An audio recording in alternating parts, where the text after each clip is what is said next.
Consejo, en el marco de este proceso electoral, sigue funcionando, sesiona cotidianamente, una vez por semana, tenemos nuestras comisiones y hay algunos temas candentes. Te diría que el tema que concita la mayor cantidad de reuniones, de debates, de reuniones con distintos sectores, es la cuestión de la renovación de las 500 licencias de taxi que fueron otorgadas en el 2007 y años sucesivos.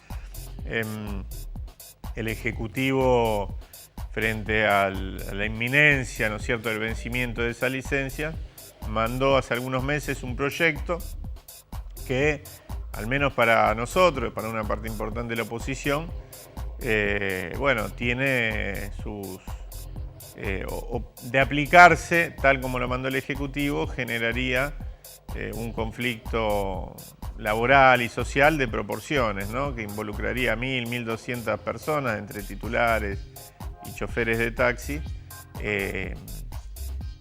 y que pondría en riesgo esas fuentes de trabajo, básicamente porque el proyecto del Ejecutivo planteaba, digo planteaba porque hoy estamos camino a otra cosa, ¿no?, pero planteaba un canon de 130.000 pesos para poder seguir prestando el servicio, la necesidad de, también para poder seguir prestando el servicio, la renovación del auto por un 0 kilómetro.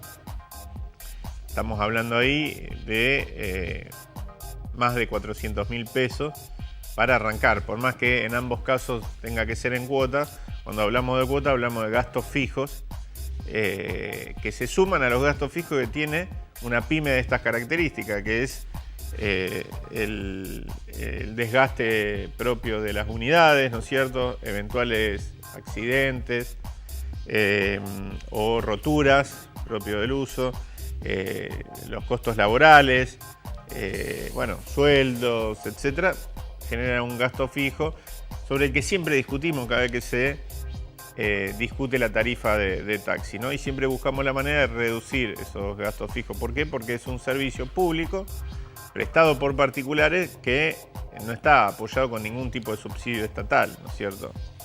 Más aún con algunos gastos fijos que se han disparado enormemente. Ejemplo, el gas, ¿no?, para poder circular.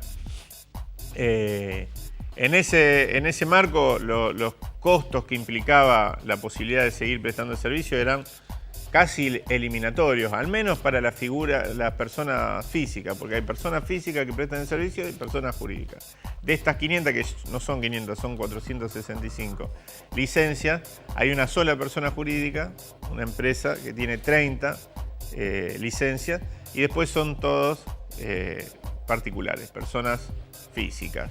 En algún caso puede tener una, dos, tres, en general son de una, ¿no? Nosotros planteamos que esto iba a generar toda una movida antieconómica, es decir, alguien puede decir, bueno, pero esos mismos choferes lo puede tomar el próximo prestador. Sí, lo que pasa es que la ordenanza del 2007 no fue inteligente en la previsión y no planteó un escenario de cese de prestación de la actividad, que implica, por ejemplo, vos sos titular y tuviste bajo relación de dependencia durante estos 10 años a 2 choferes, y si dejás de prestar el servicio tenés que indemnizarlo. Lo único que tenés para indemnizarlo es vender la unidad, porque ya no tenés la licencia porque no son transferibles. Bueno, una serie de inconvenientes que generaría, como decía antes, toda una movida antieconómica, aun cuando se dé un proceso donde nuevos oferentes se hagan cargo de la licencia. Hay todo un proceso intermedio donde hay gente que queda sin trabajo. Y por otra parte, de alguna manera genera un corte que implica un reacomodamiento de esa licencia, que, bueno, para nosotros genera toda una serie de prejuicios, ¿no? De perjuicios, perdón, no de prejuicios. En ese marco, desde la oposición planteamos la posibilidad de flexibilizar esos requisitos que tenían que ver con lo económico y, en todo caso, trabajar sobre aquí en adelante, ¿no?, imponiendo algunos requisitos que tenían que ver con cuestiones disciplinarias, de buena prestación de servicio, etcétera, para evaluar de acá a 10 años y que la evaluación se dé fundamentalmente en esos términos. Hay otro inconveniente que tenía el proyecto original del Ejecutivo, que es que bajo la idea o el concepto de la seguridad vial se instalaba una serie de faltas que si eran sobrepasadas, una serie de faltas, de multa que si eran sobrepasadas, bueno, también limitaba la posibilidad de continuar prestando el servicio. Con un gran inconveniente. En realidad se hace cargo a la licencia de multas o de faltas que han cometido choferes. Entonces se puede dar la paradoja de que se deja afuera un prestador de servicio, un titular de una licencia, que por ejemplo ha sucedido porque al Consejo se acercan, vienen a discutir, que no sabe manejar, que no tiene licencia de manejo, y sin embargo es el titular de una licencia de taxi, y que se puede quedar afuera del sistema mientras el chofer que prestó servicio en esa licencia, que fue el autor de las multas, bueno, continúa prestando bajo otra licencia.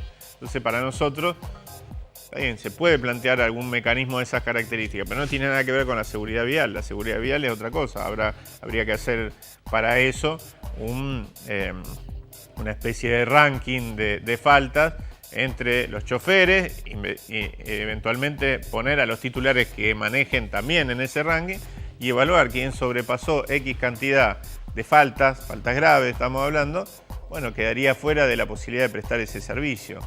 Pero no tiene nada que ver con esto, donde se le pretende hacer cargo a alguien que no necesariamente es el que cometió las faltas, ¿no? Eso generó toda una discusión, bueno, también se está reformando. Estamos en la discusión intentando morigerar todos estos aspectos que permitan que la prioridad sea la continuidad, bajo determinados requisitos, por supuesto, pagando lo que haya que pagar, pero que puedan seguir prestando el servicio.